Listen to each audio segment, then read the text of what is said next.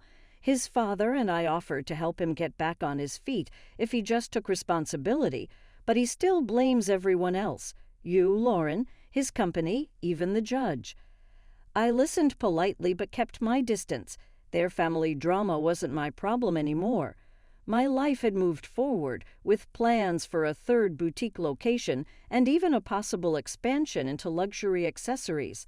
The only reminder of Adam in my life was a framed screenshot hanging in my office, his final text before I blocked him.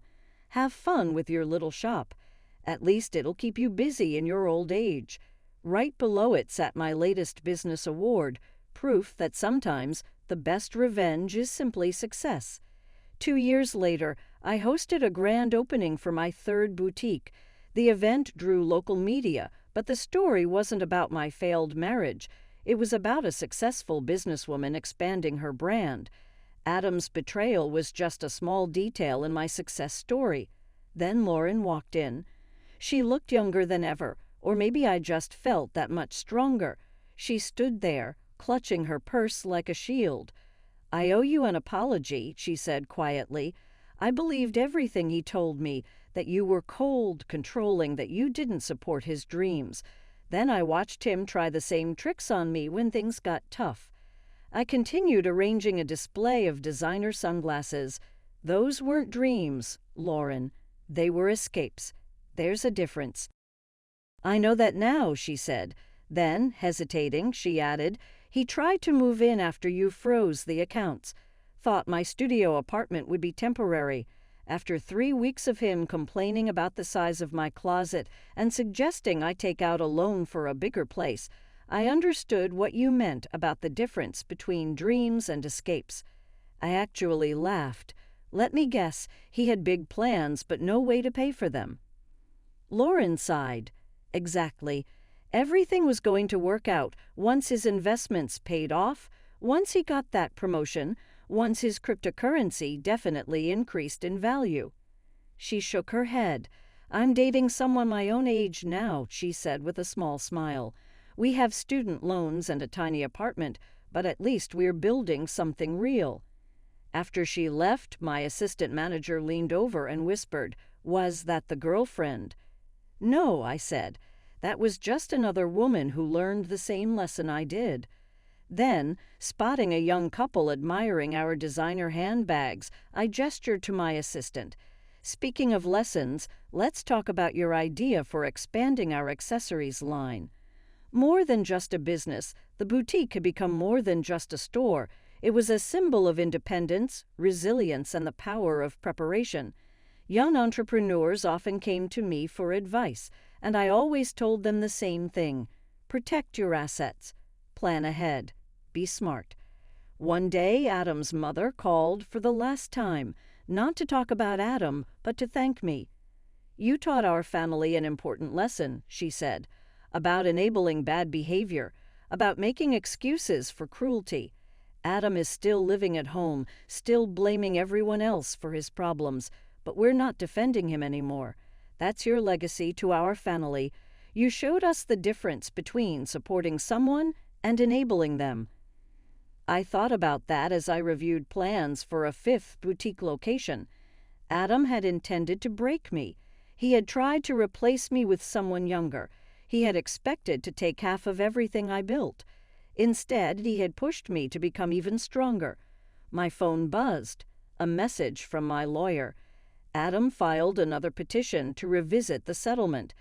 Judge dismissed it immediately and ordered him to pay court costs. "Thought you'd enjoy that." I smiled, picturing Adam in his childhood bedroom, still trying to rewrite an ending that had been decided the moment he underestimated me. Sometimes the best revenge isn't getting even, it's getting better. 3 years later, I received an invitation to speak at a women's business conference. The topic wasn't divorce or betrayal. It was about building and protecting a successful business. My story had evolved from a warning to an inspiration. At the 6-year anniversary of my first boutique, I stood in front of my employees and loyal customers. What had started as one small shop had grown into the flagship store of a thriving business empire. Adam's mother approached me. "I saw Adam yesterday," she said, smoothing the designer dress she had bought from my store. "He was talking about his glory days, about the life he could have had." She sighed. "He still doesn't understand that he didn't lose everything in the divorce. He threw it away." I thought about his text, the casual cruelty, the assumption that I would fall apart without him. Instead, I had built something stronger than ever. His cruel text message was meant to be the end of my story. Instead, it had been the beginning. Not just for me, but for every woman who heard my story and realized she deserved better than someone else's midlife crisis.